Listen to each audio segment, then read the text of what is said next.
La voz me dijo que lo hiciera.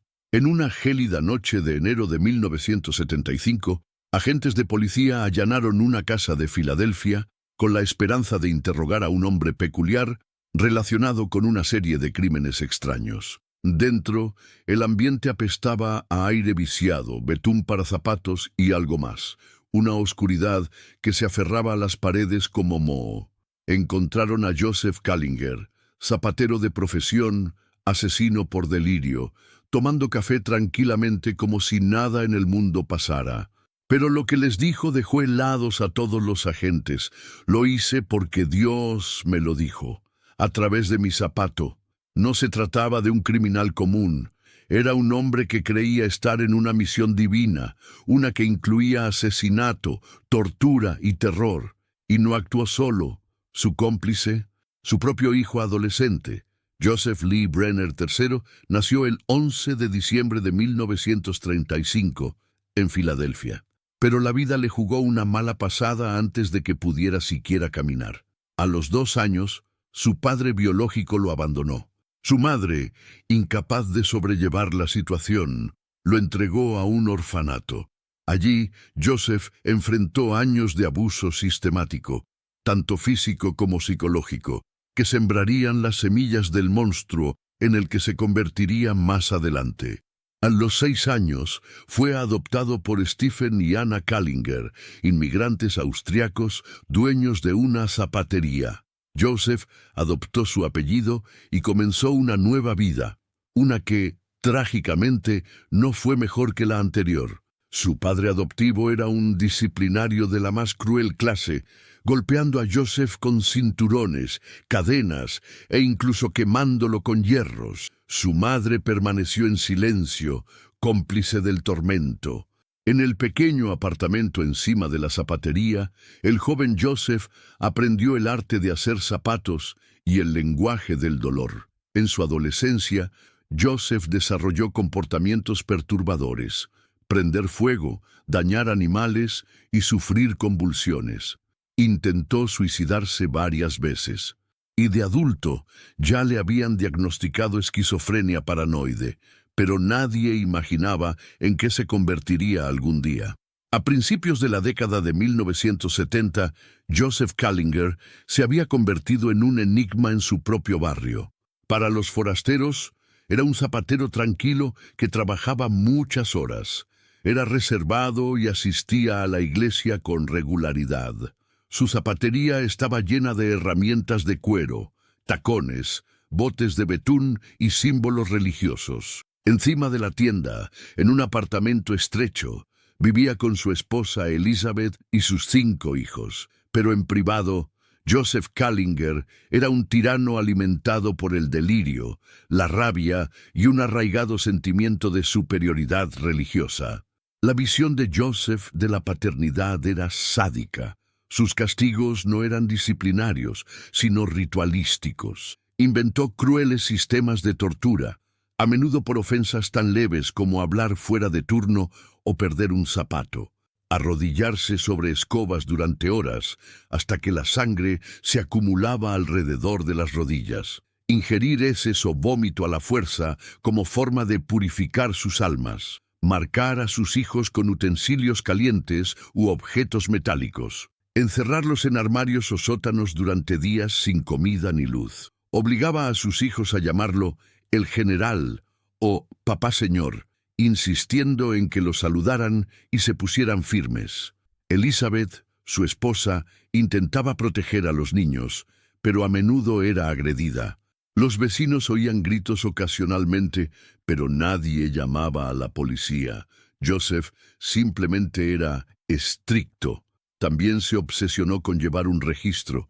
Documentaba en cuadernos cada presunta transgresión de sus hijos, junto con los castigos que les imponía.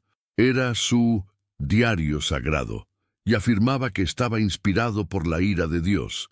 En 1972, a Joseph le diagnosticaron un doloroso tumor testicular. La cirugía para extirparlo marcó un momento crucial en su desmoronamiento psicológico. Después de la operación, comenzó a afirmar que había experimentado un despertar espiritual. Le dijo a Elizabeth Escuché a Dios. Habló a través de mi dolor. Me abrió la mente. Pero lo que siguió no fue la iluminación, sino un descenso a la locura. Afirmaba que su zapatería se había convertido en un templo, que las voces en su cabeza no eran alucinaciones, sino mensajes divinos. Creía que su vida había sido una preparación para una guerra santa, una guerra contra pecadores, ateos y demonios que se escondían a plena vista. José empezó a pasar largas horas en la zapatería, a menudo murmurando para sí mismo, a veces permaneciendo en silencio frente a sus zapatos como esperando a que hablaran. Y entonces, un día, le dijo a Elizabeth algo inolvidable. El zapato me habló, me dijo, tú eres la elegida, obedece o muere. Este fue el nacimiento de la alucinación de Charlie, una cabeza flotante etérea que, según José, se le aparecía en visiones. Charlie no era solo un guía, sino un ejecutor divino. Le indicó a José a quién castigar y cómo. José empezó a escribir nuevos mandamientos, afirmando que los 10 mandamientos estaban obsoletos. Habló de rituales de purificación y empezó a identificar a los enemigos de Dios, maestros, trabajadores sociales, vecinos, cualquiera que desafiara su autoridad. Pero para librar una guerra santa, José necesitaba un discípulo, alguien a quien moldear, alguien que nunca le negara nada. Necesitaba a Miguel. Michael Kallinger tenía solo 13 años cuando su padre se acercó a él con una invitación disfrazada de revelación. Todo comenzó de forma bastante inocente. Joseph empezó a tratar a Michael de forma diferente a los demás. Lo elogiaba, lo llamaba el hijo elegido, y lo llevaba a la zapatería para enseñarle el oficio. Michael se sintió halagado. Por una vez, no lo castigaban, lo incluían. Joseph le susurraba a Michael por las noches sobre las voces que oía y los sueños que tenía de ser profeta. Le decía que Dios los había elegido a ambos para una misión. Tú y yo, Michael, caminaremos por el camino de los justos. Todos los demás están perdidos. Al principio, Michael no lo entendía. Pero cuando su padre empezó a darle libros sobre teología, extremismo religioso y martirio, las fronteras se difuminaron. Joseph hizo que su hijo se sintiera especial, único, salvado. Michael, ya aislado del mundo exterior, no tenía forma de saber que se estaba radicalizando. Joseph empezó a ponerlo a prueba con pequeñas pruebas. Lo obligó a presenciar cómo mataba a un gato callejero con un martillo, diciendo que el animal estaba poseído. En una ocasión, obligó a Michael a sujetar a uno de sus hermanos mientras los azotaba, diciéndole, «Esto es lo que Dios nos pide, castigar a los malvados». Una noche, a finales de 1973, Joseph llevó a Michael al sótano y le hizo hacer un juramento de sangre. Se cortaron las palmas de las manos y las apretaron. Joseph susurró, «De ahora en adelante ya no eres mi hijo, eres mi hermano de armas, mi compañero, mi ángel de la muerte». Michael estaba aterrorizado, pero también se sentía elegido. Para un niño que había crecido bajo la sombra constante del miedo y el dolor, esta extraña sensación de propósito era embriagadora. Joseph no solo le lavó el cerebro a Michael, sino que lo controló por completo. Lo aisló de sus hermanos, le hizo memorizar cantos religiosos, le negó la comida hasta que pasó las pruebas espirituales.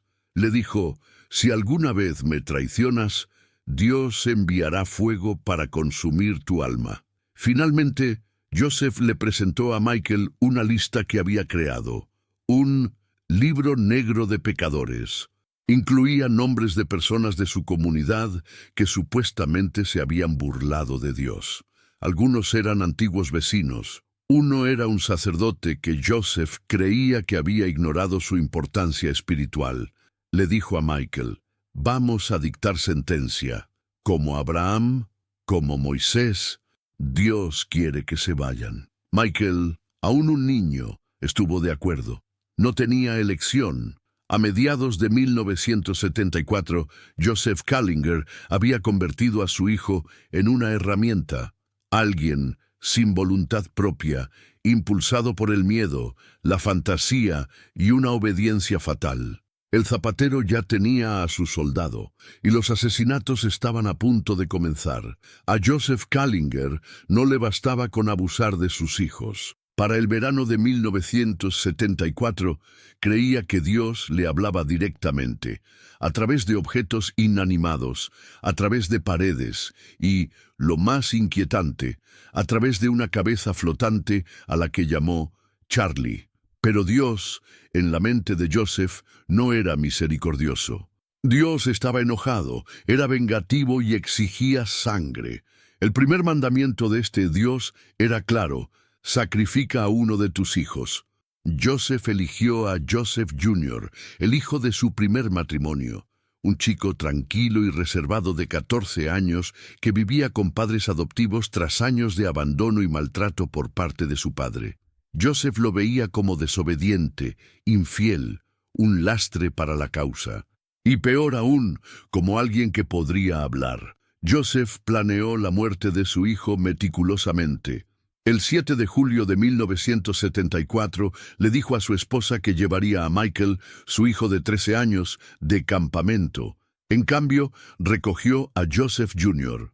y lo llevó a un almacén ruinoso en Kensington, Filadelfia, un edificio inquietante, infestado de ratas, con pisos crujientes y cristales rotos, esparcidos como confeti tras décadas de decadencia urbana. Lo que sucedió dentro parecía sacado de una película de terror, solo que esto era real. Joseph ató a Joseph Jr. a una silla con cables eléctricos. Michael estaba cerca, temblando, sin apenas comprender lo que estaba sucediendo. Su padre le susurró: «Dios está mirando». Esta es la prueba. Joseph Jr., al darse cuenta de lo que estaba sucediendo, comenzó a llorar. Le rogó a su padre que parara. Suplicó la ayuda de Michael. Pero Michael se quedó paralizado, atrapado entre el miedo, el lavado de cerebro y la lealtad. Joseph comenzó a torturar al niño, primero verbalmente, luego físicamente. Lo quemó con un encendedor, le cortó los brazos. Cuando el niño seguía sin gritar de arrepentimiento ni miedo, Joseph sacó un cuchillo de caza y lo apuñaló en el pecho.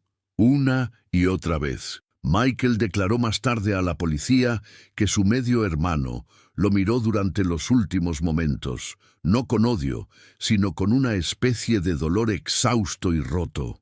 Después del asesinato, Joseph roció el cuerpo con líquido para encendedores, le prendió fuego y lo dejó pudrirse.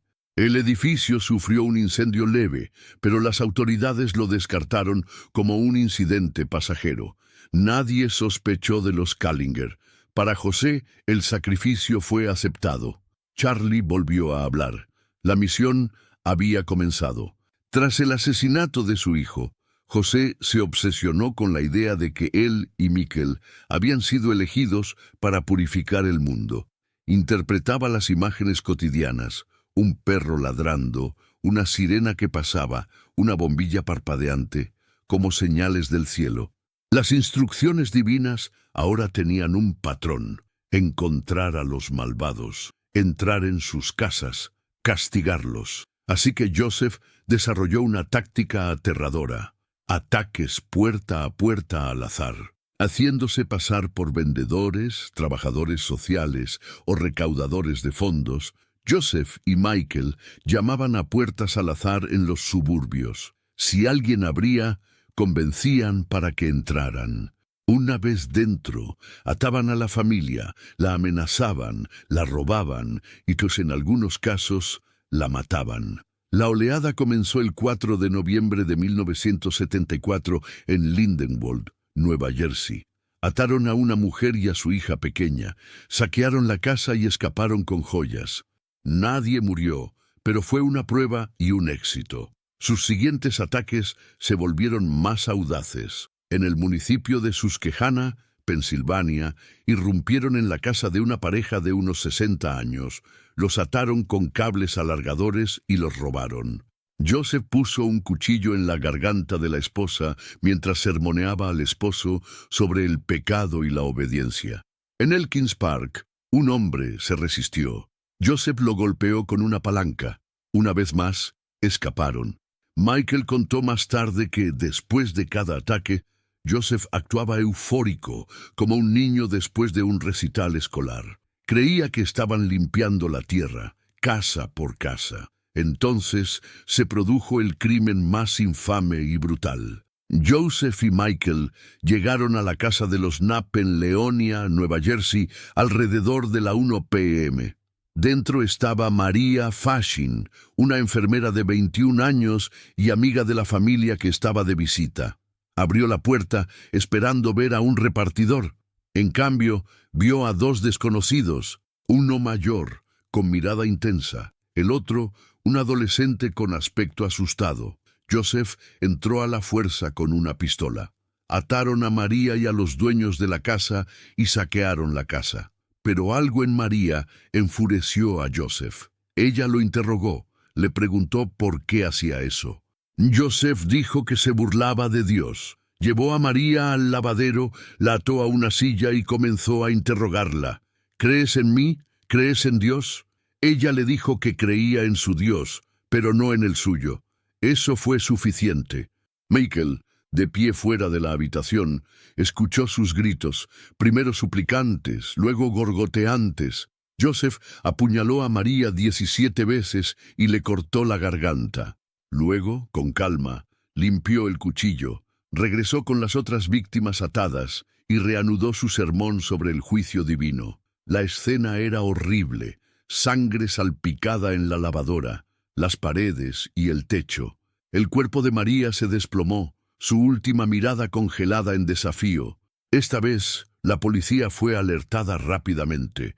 Los testigos dieron descripciones. La ola de violencia había terminado, pero no antes de que Joseph se atribuyera 6 robos, un asesinato confirmado y posiblemente 3 muertes más bajo investigación, incluyendo la de su propio hijo. Cuando Joseph Kallinger y su hijo Michael fueron finalmente arrestados el 17 de enero de 1975 en un dramático operativo en Filadelfia, los investigadores esperaban resistencia. En cambio, lo que encontraron fue a un hombre tranquilo, Joseph, que solo ofrecía declaraciones crípticas sobre la voluntad de Dios, y a un adolescente visiblemente conmocionado que parecía completamente agotado, tanto física como mentalmente. Michael, con tan solo 13 años, había llegado a su límite. En la sala de interrogatorios, los detectives le ofrecieron a Michael un refresco y un sándwich. Aceptó ambos, pero sus manos temblaban tan violentamente que derramó casi toda la bebida. Cuando le preguntaron si sabía por qué estaba allí, Michael respondió con un conmovedor: «Porque los matamos, porque mi padre dijo que teníamos que hacerlo». Durante las siguientes horas y luego días, Michael relataría con minucioso detalle los crímenes que había cometido bajo la coerción de su padre. Sus declaraciones no eran solo confesiones, sino también gritos de auxilio. Les contó a los investigadores cómo Joseph entraba en estados de trance, murmurando frases en latín, afirmando que una cabeza llamada Charlie flotaba en la habitación y le daba órdenes. Explicó cómo su padre usaba amenazas divinas para mantenerlo obediente. Si Michael se negaba a ayudar, Joseph decía: «Dios matará a tu madre y a tus hermanos mientras duermen». Describió el asesinato de su medio hermano Joey como una prueba de lealtad. Ofreció descripciones precisas de cada casa que invadieron, incluso la distribución de las habitaciones, los rostros de las víctimas y las oraciones que su padre les hizo recitar bajo amenaza de muerte. Declaró a la policía que Maria Fasching, la enfermera a la que Joseph asesinó, había rogado por su vida. Joseph se rió y dijo: «Nadie se burla del siervo de Dios. Michael explicó cómo había presenciado a su padre clavar el cuchillo en el pecho de María y degollarla como a un animal. «Me dijo que era un demonio», susurró Michael durante su confesión. El daño psicológico era inconfundible. Michael no relataba estas historias como un cómplice voluntario. Su tono sugería miedo, remordimiento y un profundo trauma. Un psiquiatra designado por el tribunal describiría más tarde a Michael como un caso clásico de control coercitivo, adoctrinado por un padre carismático y psicótico. A pesar de sus propias acciones, la fiscalía consideró a Michael como una víctima. Su testimonio sería crucial, no solo por lo que dijo, sino por cómo lo dijo. No había malicia ni alegría, solo horror y arrepentimiento. Y cuando le preguntaron por qué se dejó llevar por los crímenes, Michael dio una respuesta simple: porque era mi padre. El juicio de Joseph Kallinger comenzó en octubre de 1976 en el Tribunal de Primera Instancia de Filadelfia.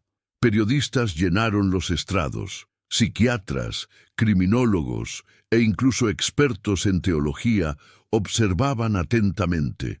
No se trataba solo de un caso de asesinato, sino de una incursión en la psicología del mal.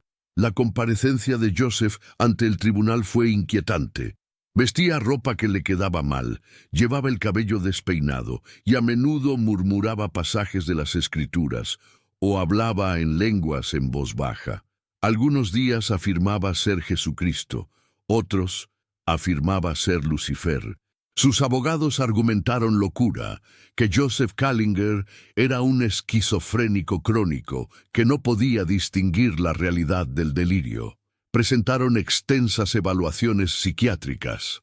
Joseph creía que Dios le había asignado personalmente la misión de purificar a los pecadores. Insistía en que una cabeza flotante incorpórea llamada Charlie le daba órdenes. Creía que los asesinatos eran pruebas de fe. Sus abogados presentaron evidencia de trauma infantil, daño cerebral y un largo historial de ideación suicida. Hicieron hincapié en sus cirugías, especialmente la extirpación de su testículo, como detonante del inicio de una psicosis grave. Pero la fiscalía no quedó convencida. Liderados por el fiscal adjunto Michael Horowitz, se centraron en la premeditación de Joseph. Llevaba cuchillos, cuerdas y armas a las escenas del crimen. Exploraba las casas con antelación y usaba historias falsas para entrar. Limpiaba las pruebas, se cambiaba de ropa y monitoreaba la radio de la policía. Their argument was clear.